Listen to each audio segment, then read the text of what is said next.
ദൈവതിരുനാമത്തിന് മഹത്വമുണ്ടാവട്ടെ. Bible reading പ്രോഗ്രാമിലുള്ള എല്ലാവർക്കും കർത്തൃനാമത്തിൽ സ്നേഹവന്ദനം. ഇന്ന് നമ്മൾ വായിച്ച് ധ്യാനിക്കുന്നത് വിശുദ്ധ ലൂക്കോസിൻ്റെ സുവിശേഷം 18-ാം അധ്യായമാണ്. ഈ 18-ാം അധ്യായത്തിൽ 1 മുതൽ 8 വരെയുള്ള വാക്യങ്ങൾ. ന്യായാധിപനായ ദൈവത്തെ ഭയവും ഇല്ലാത്ത മനുഷ്യനെ ശങ്കയുമില്ലാത്ത ഒരു ന്യായാധിപൻ്റെ അടുത്ത് ഒരു വിധവയായ സ്ത്രീ അവളുടെ ഒരു ആവശ്യം വന്ന് പറയുകയാണ്. അവൾ ജീവിതത്തിൽ നേരിടുന്നതായ ചില പ്രശ്നങ്ങളുണ്ട്, അല്ലെങ്കിൽ മറ്റുള്ളവരിൽ നിന്നുള്ളതായ ശല്യമുണ്ട്. അതിൽ നിന്ന് അവൾക്ക് വിടുതൽ കൊടുക്കണം. ഇന്നത്തെ നമ്മുടെ കോടതിയെ സമീപിക്കുന്നത് പോലെ കാലങ്ങളിൽ മോശയുടെ കാലത്തൊക്കെ ന്യായാധിപന്മാരുണ്ടായിരുന്നു, ന്യായം വിധിക്കുന്ന ആളുകൾ. നമ്മുടെ കർത്താവും ന്യായാധിപന്മാരുടെ മുമ്പിൽ നിൽക്കേണ്ടി വന്നല്ലോ. അങ്ങനെ ഇവൾ പല പ്രാവശ്യം വന്ന് ഈ മനുഷ്യനെ സമീപിച്ചിട്ടും അത് കാര്യമായിട്ട് ഗൗനിച്ചില്ല. അങ്ങനെ പല പ്രാവശ്യമായപ്പോൾ ആ മനുഷ്യൻ സ്വയം ചിന്തിക്കുന്നു. ആ സ്ത്രീ പല പ്രാവശ്യം എൻ്റെ അടുത്ത് വന്ന് അവളുടെ ആവശ്യം പറഞ്ഞതാണ്. ഇനി ഞാനത് ചെയ്തു കൊടുക്കുന്നില്ലെങ്കിൽ അത് ശരിയല്ല. എപ്പോഴെങ്കിലും അവൾ എന്നോടും പകരം ചെയ്യാൻ സാധ്യതയുണ്ട്. എന്നിട്ട് കർത്താവ് പറയുന്നു, മുട്ടിപ്പായി നിങ്ങൾ പ്രാർത്ഥിക്കുവിൻ. ദൈവത്തിനോട് മുട്ടിപ്പായി പ്രാർത്ഥിക്കണം എന്നതിന് യേശു പറഞ്ഞതായ ഒരു ഉപമയാണിത്. നമ്മൾ പലപ്പോഴും പ്രാർത്ഥനയിൽ നമ്മൾ മടുത്തു പോകുന്നവരാണ്. നമ്മൾ 1, 2, 3, 4 പ്രാവശ്യം ഒരാവശ്യത്തിന് വേണ്ടി പ്രാർത്ഥിച്ചു. അതിന് നമുക്ക് മറുപടി ലഭിക്കുന്നില്ല എങ്കിൽ നമ്മൾ പ്രാർത്ഥന നിർത്തും. ഒന്നുകിൽ ദൈവമില്ല എന്ന് നമ്മൾ വിചാരിക്കും, അല്ലെങ്കിൽ ഈ ദൈവത്തോട് പ്രാർത്ഥിച്ചിട്ട് കാര്യമില്ല എന്നുള്ള ചിന്തയിലേക്ക് നമ്മൾ വരും. അങ്ങനെ ഒരിക്കലും ആയിരിക്കരുത്. നമുക്കറിയാം, നമ്മുടെ മക്കൾ അവരിൽ പല കാര്യങ്ങളും ചോദിക്കുമ്പോൾ നമ്മൾ ചിലപ്പോൾ നൽകാറില്ല. എന്നാൽ അവർ നമ്മളെ നിർബന്ധിക്കുമ്പോൾ അത് കൊടുക്കുവാൻ നമ്മൾ ബാധ്യസ്ഥരായിട്ട് തീരുന്നുണ്ട്. അതുകൊണ്ടാണ് ഇതിനു മുൻപുള്ള മത്തായിയുടെ സുവിശേഷത്തിലെ ഈ ലൂക്കോസിൻ്റെ സുവിശേഷത്തൊക്കെ നമ്മൾ വായിച്ചിരുന്നു. യാചിപ്പീൻ നിങ്ങൾക്ക് ലഭിക്കും, അന്വേഷിപ്പിൻ കണ്ടെത്തും, മുട്ടുവീൻ നിങ്ങൾക്കായിട്ട് തുറക്കപ്പെടും. അതുകൊണ്ട് നമ്മുടെ ആവശ്യങ്ങൾ മടികൂടാതെ ദൈവത്തോട് പ്രാർത്ഥിക്കുവാൻ നമ്മൾ ബാധ്യസ്ഥരാണ്. ആ കനാൻകാരി സ്ത്രീയുടെ സംഭവത്തിൽ നമ്മൾ കണ്ടതാണ്. മനുഷ്യൻ്റെ വിശ്വാസത്തോടു കൂടിയുള്ള പ്രാർത്ഥനയും ലജ്ജ കൂടാതെയുള്ള യാചനയും ദൈവത്തെ കൊണ്ട് പ്രവർത്തിപ്പിക്കുമെന്ന്. ഉൽപ്പത്തി പുസ്തകത്തിൻ്റെ 32-ാം അധ്യായം നമ്മൾ വായിക്കുമ്പോൾ ലാബാന്റെ ഭവനത്തിൽ നിന്ന് തിരികെ വരുന്നവനായ യാക്കോബ്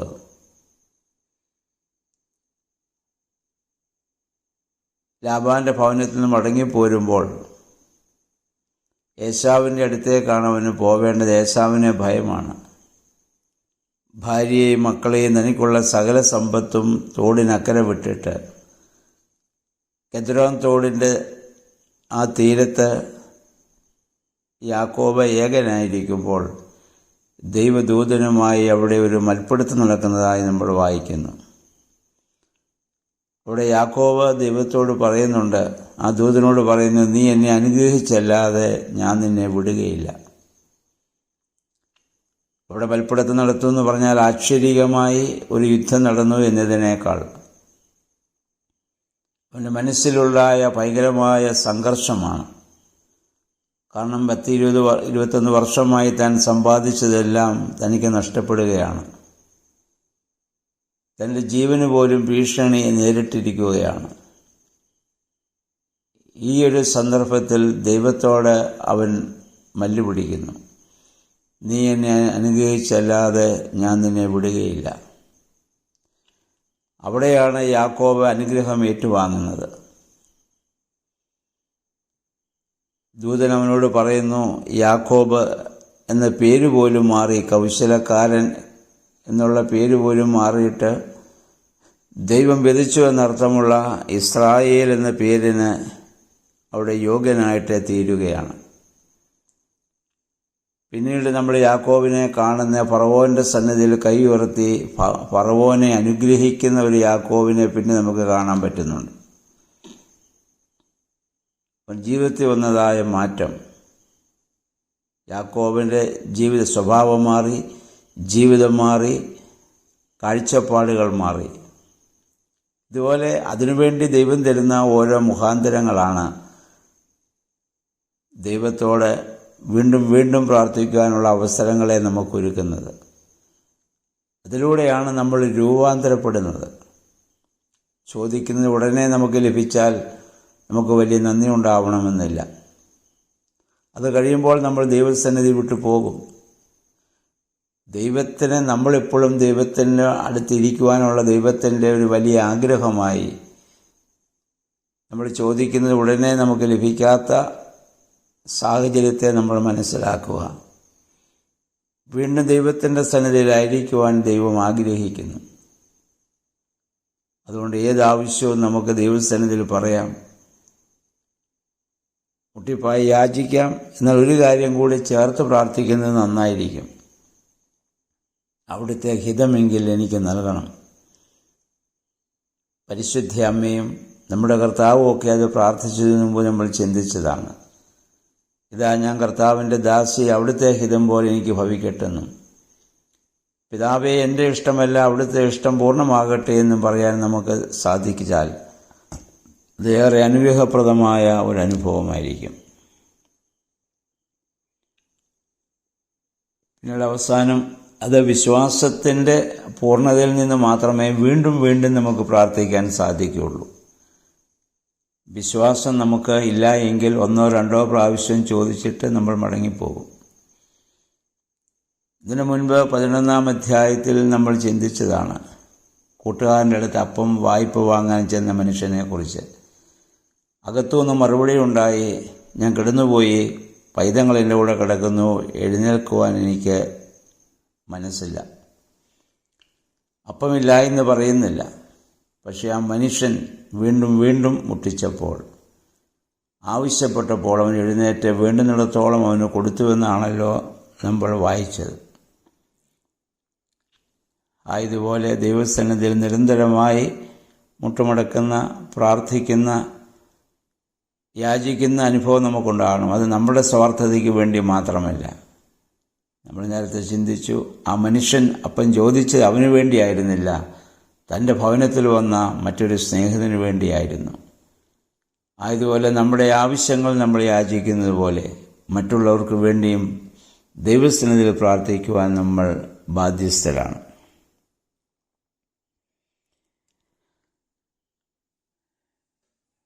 ഒൻപത് മുതൽ ഉള്ള വാക്യങ്ങൾ നമ്മൾ വായിക്കുന്നത് 2 പേർ ദൈവസന്നിധിയിൽ പ്രാർത്ഥിക്കാൻ വരുന്നതാണ്.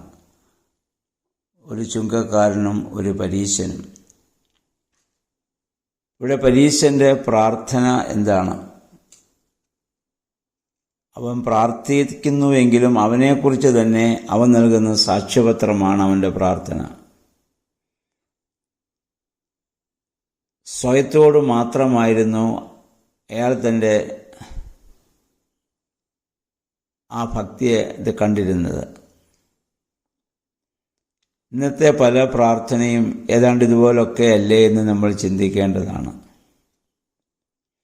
അവൻ പറയുന്നു, ഞാൻ ആഴ്ചയിൽ 2 വട്ടം ഉപവസിക്കുന്നു, എനിക്ക് കിട്ടുന്നതിലൊക്കെ ഞാൻ ദശാംശം കൊടുക്കുന്നവനാണ്. ഞാൻ ഈ നിൽക്കുന്നവനെ പോലെയല്ല. ഒന്ന്, അവൻ കൂടെ പ്രാർത്ഥിക്കാൻ വന്നവനെ അപഹസിക്കുകയാണ്. അവനിൽ നിന്ന് ഞാൻ ശ്രേഷ്ഠനാണെന്ന് സ്വയമായി അവൻ ദൈവസന്നിധിയിൽ നിഗളിക്കുകയാണ്. അവന് പാപബോധമില്ല. താനെല്ലാം തികഞ്ഞവനാണെന്നുള്ള ആ അഹന്ത മനോഭാവത്തോടുകൂടിയാണ് അവൻ ദൈവസ്ഥാനത്ത് നിൽക്കുന്നതും അവൻ പ്രാർത്ഥിക്കുന്നതും. ഇതൊക്കെ ചെയ്യുന്നത് കൊണ്ട് എനിക്കിതൊക്കെ ലഭിക്കാൻ യോഗ്യതയുണ്ട് എന്നുള്ള ഒരു മനോഭാവം. എന്നാൽ ചുങ്കക്കാരനായ മനുഷ്യനോ സ്വർഗത്തേക്ക് നോക്കുവാൻ പോലും അവൻ മടിച്ചുകൊണ്ട് മാറത്തടിച്ച് അവനെ നിലവിളിക്കും, ദൈവമേ, മഹാപാപിയായ എന്നോട് കരുണയുണ്ടാകണമേ. അവൻ്റെ ജീവിതത്തിൽ പാപകരമായ സ്വഭാവങ്ങളുണ്ട്. മറ്റേ ചുങ്കക്കാരൻ അവന് പാപകരമായ സ്വഭാവങ്ങളൊക്കെ അവനിൽ ഉണ്ടെങ്കിലും അതവൻ മറച്ചു വെച്ചിട്ട് അവൻ ചെയ്യുന്നതായ കർമ്മങ്ങളെ മാത്രം ദൈവസന്നിധിയിൽ അവൻ എണ്ണിപ്പറഞ്ഞ് അനുഗ്രഹം വാങ്ങാൻ വേണ്ടി അവൻ അവിടെ നിൽക്കുകയാണ്. ചുങ്കക്കാരനതല്ല, ദൈവമേ, എന്നിൽ കുറവുകളുണ്ട്, ബലഹീനതകളുണ്ട്, പക്ഷേ നീ എന്നെ അനുഗ്രഹിക്കണം എന്നുള്ള മനോഭാവത്തോടുകൂടി പ്രാർത്ഥിക്കുകയാണ്. ഏറ്റവും വലിയ അഹന്ത ആത്മീയമായ അഹന്ത തന്നെയാണ്. അപ്പോൾ നമ്മൾ ദൈവസന്നിധിയിൽ നമ്മൾ കുറവുള്ളവരാണ്, ബലഹീനരാണെന്നുള്ള ബോധ്യത്തോടുകൂടി പ്രാർത്ഥിക്കാൻ നമുക്ക് സാധിക്കുമ്പോഴാണ് ദൈവത്തിൻ്റെ അനുഗ്രഹം നമുക്കുണ്ടാവുന്നത്. യേശു പറഞ്ഞു, തന്നെത്താൻ ഉയർത്തുന്നവൻ താഴ്ത്തപ്പെടും, തന്നെത്താൻ താഴ്ത്തുന്നവൻ ഉയർത്തപ്പെടും. നേരത്തെ പറഞ്ഞല്ലോ, വെള്ളം എപ്പോഴും ഉയർന്ന സ്ഥലത്ത് നിന്ന് താഴ്ന്ന സ്ഥലത്തേക്ക് ഒഴുകുന്നത് പോലെ ദൈവത്തിൻ്റെ കൃപ എപ്പോഴും ഉയരത്തിൽ നിന്ന് ജീവിതത്തിൽ താഴ്മയും വിനയമുള്ളവരിലേക്കാണ് വർഷിക്കപ്പെടുന്നത്. ദൈവം ഏറ്റവും കൂടുതൽ വെറുക്കുന്ന ഒരു സ്വഭാവമാണ് അഹന്ത എന്നുള്ളത്. നിഗളം ദൈവം ഒരിക്കലും അംഗീകരിക്കുകയില്ല. സ്വർഗരാജ്യത്തിലേക്കുള്ള പ്രവേശനം ആ വാതിൽ വളരെ ചെറുതാണ്, കുനിഞ്ഞല്ലാതെ അതിലേക്ക് പ്രവേശിക്കാൻ സാധിക്കുകയില്ല.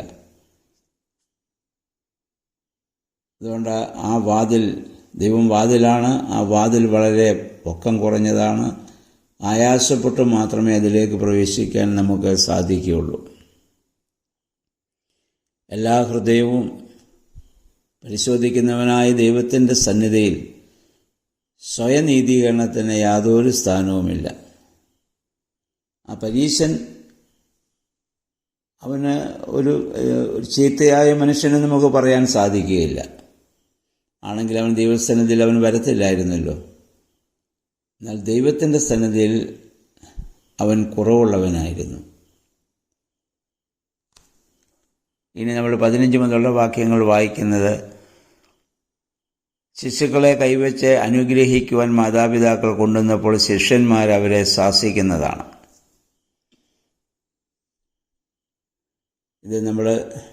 ഇത് നേരത്തെയും കർത്താവ് പറഞ്ഞു, ശിശുക്കളെ എൻ്റെ അടുക്കൽ വരുവാൻ വിടുവീൻ, സ്വർഗരാജ്യം ഇവരെ പോലെയുള്ളവർക്കാണ്. ഇതിനു മുൻപ് ഉള്ള സുവിശേഷങ്ങൾ നമ്മൾ ഈ വേദഭാഗം നേരത്തെ ചിന്തിച്ചതാണല്ലോ. ശിശു സഹജമായ നിഷ്കളങ്കമായ സ്നേഹം, ചോദ്യം ചെയ്യാത്തതായ വിശ്വാസം, അനുസരണം, മറക്കാനും പൊറുക്കാനുമുള്ള സന്നദ്ധത, കളങ്കപ്പെടാത്ത ഹൃദയം, ഇതൊക്കെയാണ് ഒരു ശിശുവിനുള്ളത്. ദൈവരാജ്യ പ്രവേശനത്തിന് നമുക്കിത് ആവശ്യമാണ്. ഇനി നമ്മൾ താഴോട്ട് വായിക്കുമ്പോൾ, ധനികനായൊരു മനുഷ്യൻ യേശുവിനെ സമീപിച്ച്, ദൈവരാജ്യം പ്രാപിക്കുവാൻ ഞാൻ എന്തു ചെയ്യണം എന്നുള്ള ചോദ്യമാണ്. ഇതിനു മുമ്പുള്ള സുവിശേഷങ്ങളിലും ഇത് നമ്മൾ വായിച്ച് ധ്യാനിച്ചതാണ്. അവനൊരു നല്ല ചെറുപ്പക്കാരനാണ്. യേശു അവനോട് പറയുന്നുണ്ട്, നീ എന്നെ ദൈവമെന്ന് പറയുന്നത് എന്ത്? ദൈവം ഒരുവനല്ലാതെ നല്ലവനില്ല. കാരണം അവൻ യേശുവിനെ ഒരു ഗുരുവായിട്ട് മാത്രമാണ് കാണുന്നത്. യേശു ദൈവമെന്ന് വെളിപ്പെടുത്തപ്പെട്ട ആത്യന്തിക സംഭവം ഇതിനു മുമ്പ് നമ്മൾ ചിന്തിച്ചല്ലോ. റോമാലേഖനം 1:5 മുതലുള്ള വാക്യങ്ങളിൽ പൗലോസ് ശ്ലീഹ പറയുന്നുണ്ട്, യേശുവിൻ്റെ മനുഷ്യത്വത്തിൻ്റെ പൂർണ്ണത ദാവീദിൻ്റെ സന്തതിയിൽ നിന്ന് ജനിച്ചുവെന്നും മരിച്ചിട്ട് ഉയർത്തെഴുന്നേൽക്കയാൽ ദൈവപുത്രൻ എന്ന സാക്ഷ്യം പ്രാപിക്കുകയും ചെയ്തു. ഈ ചെറുപ്പക്കാരൻ യേശുവിനെ സമീപിക്കുമ്പോൾ കർത്താവിൻ്റെ മരണമോ പുനരുത്ഥാനമോ സംഭവിച്ചിട്ടില്ല. ദൈവമെന്നുള്ള അർത്ഥത്തിലല്ല അവൻ യേശുവിനെ സമീപിക്കുന്നത്, നല്ല ഒരു ഗുരുവായിട്ട് മാത്രമാണ്. യേശു പറഞ്ഞു, ഒരു ഗുരുവിനും ഒരു മനുഷ്യനും പൂർണ്ണ നല്ലവനാകാൻ സാധിക്കുകയില്ല, ദൈവത്തിന് മാത്രമേ സാധിക്കുകയുള്ളൂ. അതിനുശേഷം മനുഷ്യനോട് പുലർത്തേണ്ട ന്യായപ്രമാണത്തിലെ അവസാനത്തെ 6 കൽപ്പന കർത്താവ് ആ മനുഷ്യനോട് ചോദിക്കുന്നുണ്ട്. ഇതൊക്കെ നീ പാലിക്കുന്നുണ്ടോ? ആദ്യത്തെ 4 കൽപ്പന കർത്താവ് അവനോട് ചോദിക്കുന്നില്ല. ഞാൻ നേരത്തെ പറഞ്ഞിട്ടുള്ളതാണ്, അത് ദൈവ മനുഷ്യ ബന്ധമാണ്, അഥവാ ദൈവത്തെ സ്നേഹിക്കലാണ്. ആ 4 കൽപ്പനയെ പാലിക്കുന്നുണ്ടെന്ന് ദൈവം ചോദിക്കുന്നില്ല. ദൈവത്തിന് അറിയേണ്ടത്, യേശുവിന് അറിയേണ്ടത് അവസാനത്തെ 6 കൽപ്പന പാലിക്കുന്നുണ്ടോ എന്നുള്ളതാണ്. അതായത് ദൈവത്തെ സ്നേഹിക്കുന്നുണ്ടോ എന്നല്ല ദൈവം നമ്മളെ നോക്കുന്നത്, മനുഷ്യനെ സ്നേഹിക്കുന്നുണ്ടോ എന്നുള്ളതാണ്. മനുഷ്യനെ സ്നേഹിക്കൽ ദൈവത്തെ സ്നേഹിക്കലായിട്ട് ദൈവം അവിടെ കണക്കാക്കും. അതുകൊണ്ട് കർത്താവ് പറഞ്ഞു, നിങ്ങൾ എളിയവന് ചെയ്തത് എനിക്ക് ചെയ്തുവെന്നും കാണപ്പെടുന്ന സഹോദരനെ സ്നേഹിക്കാത്തവന് കാണപ്പെടാത്ത ദൈവത്തെ സ്നേഹിക്കാൻ സാധ്യമല്ല എന്നും പറഞ്ഞതും അതുകൊണ്ട് തന്നെയാണ്. ആ മനുഷ്യൻ പറഞ്ഞു, എൻ്റെ ചെറുപ്പം മുതൽ ഞാനിത് പാലിക്കുന്നവനാണ്. അവൻ പറഞ്ഞത് സത്യമാണ്, അല്ലെങ്കിൽ കർത്താവിനത് അറിയാമായിരുന്നു. പക്ഷേ കർത്താവ് അവനിലുള്ളതായ ഒരു കുറവ് അവന് കാണിച്ചു കൊടുത്തു. അവന് സമ്പത്തിനോടുള്ള വലിയ ആഗ്രഹം. നിനക്കുള്ളതെല്ലാം വിറ്റ് നീ ദരിദ്രർക്ക് കൊടുത്തിട്ട് എന്നെ നീ അനുഗമിക്കുക. അവൻ സമ്പത്തുള്ളവനായതുകൊണ്ട് ദുഃഖിതനായിപ്പോയി. ധനം ഉണ്ടായിരിക്കുന്നത് പാപമല്ല, എന്നാൽ അത് ആത്മാവിന് അപകടം വരുത്തുവാൻ ഇടയാകാതെ ദൈവം നൽകുന്ന ദൈവത്തിൻ്റെ ധനത്തിൻ്റെ ഏജന്റുമാർ മാത്രമാണ് നമ്മളെന്നുള്ള ബോധ്യം നമുക്കുണ്ടാകണം. ആ ധനത്തിൽ നിന്ന് ദൈവത്തിൻ്റെ മറ്റു മക്കൾക്ക് പ്രയോജനമുണ്ടാകണമെന്നുള്ള ചിന്തയാണ് നമുക്ക് ആവശ്യം. അപ്പോൾ ക്രൈസ്തവ ജീവിതം അല്പം പ്രയാസകരമായ ജീവിതം തന്നെയാണ്. അപ്പം അതനുസരിച്ച് നമ്മുടെ സമ്പത്ത് എന്തുമായിക്കൊള്ളട്ടെ, അത് മറ്റുള്ളവർക്ക് കൂടി അവകാശപ്പെട്ടതാണ്, അല്ല പങ്കുവയ്ക്കപ്പെടേണ്ടതാണെന്നുള്ള ബോധ്യത്തോടെ നൽകുവാൻ നമുക്ക് സാധിക്കേണ്ടതാണ്. ദൈവം അവൻ്റെ ഹൃദയത്തിൽ പ്രവേശിക്കുവാൻ അവൻ ആചരണപരമായി എല്ലാ കൽപ്പനകളും അവൻ ആചരിച്ചു വന്നെങ്കിലും അതിനേക്കാളുപരി എല്ലാ ആചാരങ്ങളും അനുഷ്ഠാനങ്ങളും ദൈവ മനുഷ്യ ബന്ധത്തിന് വേണ്ടിയുള്ള മാർഗങ്ങളാണ്. അതിനൊരു തടസ്സമാകാൻ അത് പാടില്ല. നമ്മുടെ ഹൃദയം പൂർണ്ണമായി ദൈവത്തിന് സമർപ്പിക്കുക, അതാണ് ദൈവത്തിന് ആഗ്രഹം എന്ന കാര്യം കൂടി നമ്മൾ മനസ്സിലാക്കുക. 35 മുതൽ 43 വരെയുള്ള വാക്യങ്ങളിൽ കർത്താവ് എരിഹോവിലേക്ക് പോകുമ്പോൾ വഴിയരികിൽ നിന്ന് ഭിക്ഷയാചിക്കുന്ന ഒരന്ധനാണ്. യേശു കടന്നു പോകുന്നത് അവൻ കേട്ടു, അവന് കാണാനാവില്ലല്ലോ. പിന്നെ അവിടെ നിന്ന് അവനെ നിലവിളിച്ചു, യേശുവേ ദാവീദ് പുത്ര, എന്നോട് കരുണ തോന്നണമേ. അപ്പോൾ നമ്മൾ വായിക്കുന്നു, മുൻ നടക്കുന്നവർ അവനെ വിലക്കിയെന്നാണ്. മുൻ നടക്കുന്നവർക്കും പിൻ നടക്കുന്നവർക്കും യേശുവിൻ്റെ മനോഭാവം ഉണ്ടാവില്ല. മുന്നിൽ കയറി നടക്കുക, ദൈവത്തിൻ്റെ മുന്നിൽ കയറി നടക്കുക എന്നുള്ളത് ആത്മീയമായ അഹന്തയെ സൂചിപ്പിക്കുന്നതാണ്. പത്രോസ് നമുക്കറിയാം, ദൂരവേ അവനെ അനുഗമിച്ചു എന്ന് നമ്മൾ നേരത്തെ വായിച്ച് നമ്മൾ ചിന്തിച്ചതാണ്. കൂടിരിക്കാനാണ് ശിഷ്യന്മാരെ വിളിച്ചത്. ദൂരവേ പിന്നിൽ അനുഗമിക്കുക എന്ന് പറഞ്ഞാൽ അത് പിന്മാറ്റമാണ്. മുന്നിൽ നടക്കുക എന്നുള്ളത് അഹന്തയെ സൂചിപ്പിക്കുന്നു. അത് രണ്ടും പാടില്ല. ദൈവത്തോടൊപ്പം നമ്മൾ നടക്കണം. മുന്നിൽ നടക്കുന്നവനോ പിന്നിൽ നടക്കുന്നവനോ യേശുവിൻ്റെ ആ മനോഭാവമോ ആ വീക്ഷണമോ ഉണ്ടാവില്ല.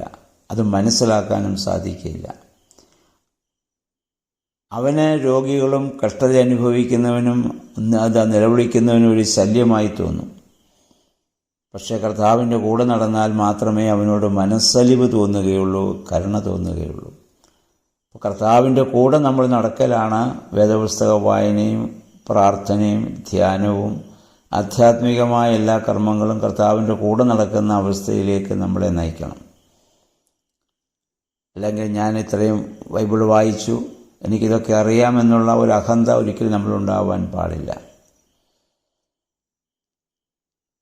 ദൈവത്തോട് ചേർന്ന് നമ്മൾ നടക്കുമ്പോൾ മാത്രമേ മറ്റുള്ളവരുടെ ആവശ്യം നമ്മുടെ ആവശ്യമായി തോന്നി, മറ്റുള്ളവൻ്റെ വേദന നമ്മുടെ വേദനയായി തോന്നി നമുക്ക് പ്രവർത്തിക്കാൻ സാധിക്കുകയുള്ളൂ. നമ്മൾ വായിക്കുന്നു, അവൻ്റെ നിലവിളി കേട്ടപ്പോൾ യേശു അവിടെ നിന്നു എന്നാണ്. അവന് മുന്നോട്ട് പോകാനാവില്ല. മറ്റുള്ളവൻ്റെ വേദന കണ്ടിട്ട് കാണാത്ത ഭാവത്തിൽ മുന്നോട്ട് പോകുവാൻ യേശുവിന് സാധിക്കുകയില്ല. അപ്പോൾ നമുക്കും ആ മനോഭാവത്തിലേക്ക് കടന്നു വീഴണമെങ്കിൽ കർത്താവിനോടൊപ്പം നമ്മൾ യാത്ര ചെയ്യണം. നമ്മുടെ പ്രാർത്ഥനകളും നമ്മുടെ ആരാധനകളും എല്ലാ ചിന്തകളും എല്ലാ പ്രവൃത്തികളും കർത്താവിൻ്റെ കൂടെ നടക്കുന്ന അനുഭവമായിട്ട് മാറട്ടെ. ഈ 18-ാം അധ്യായത്തിൽ മുട്ടിപ്പായി പ്രാർത്ഥിക്കുന്നതിനെക്കുറിച്ച് കർത്താവ് ആവശ്യപ്പെടുന്നു. അത് വിശ്വാസത്തിൻ്റെ ഒരു വലിയ പൂർണ്ണത കൂടിയാണ്. ഞാൻ ആഗ്രഹിക്കുന്ന എനിക്ക് നന്മയാണെങ്കിൽ ദൈവമേ എനിക്ക് നൽകണമേ, തിന്മയായതും തിന്മയാകാൻ ഭാവിയിൽ തിന്മയാകാൻ സാധ്യത ഉള്ളത് നൽകരുതേ എന്ന് നമ്മൾ പ്രാർത്ഥിക്കേണ്ടവരാണ്. അപ്പോൾ നമ്മുടെ പ്രാർത്ഥനയ്ക്ക് അതെങ്ങനെയായിരിക്കണം അതിൻ്റെ മനോഭാവം? അത് ആ ചുങ്കക്കാരനെ പോലെ ആവാതെ ആ പരീശനെ പോലെ ആവാതെ ആ ചുങ്കക്കാരനെ പോലെ ദൈവമേ എന്നിൽ കുറവുകളുണ്ട്, ഞാൻ ബലഹീനനാണ്, എന്നോട് കരുണ തോന്നണമേ എന്ന് പ്രാർത്ഥിക്കുവാൻ നമുക്ക് സാധിക്കണം. അതാണ് കർത്താവ് പിന്നെ പറഞ്ഞത്, ശിശുതുല്യമായ ആ സമീപനം, ആ വിശ്വാസം. ശിശു എപ്പോഴും നമ്മളോടൊപ്പമായിരിക്കാൻ നമ്മൾ ആഗ്രഹിക്കുന്നു. ശിശു ചോദിക്കുന്നതെല്ലാം അവന് നന്മയാകണമെന്നില്ല. അവന് നന്മയായത് മാത്രമേ നമ്മൾ നൽകുകയുള്ളൂ.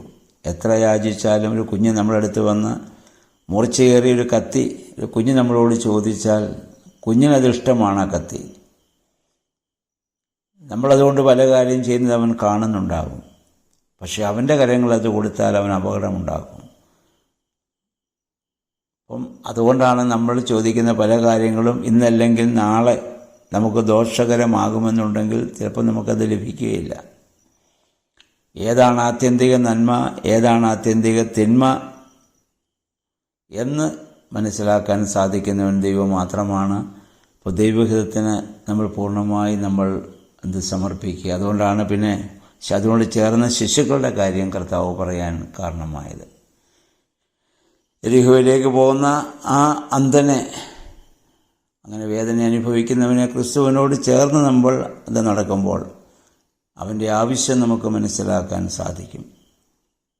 ഇന്നത്തെ പകൽക്കാലം ഈ അധ്യായം വായിച്ച് ചിന്തിച്ച് അതനുസരിച്ച് നമ്മുടെ ജീവിതത്തെ നമുക്ക് ക്രമപ്പെടുത്താം. ദൈവത്തിൻ്റെ പരിശുദ്ധാത്മാവ് അതിന് നമ്മെ സഹായിക്കട്ടെ.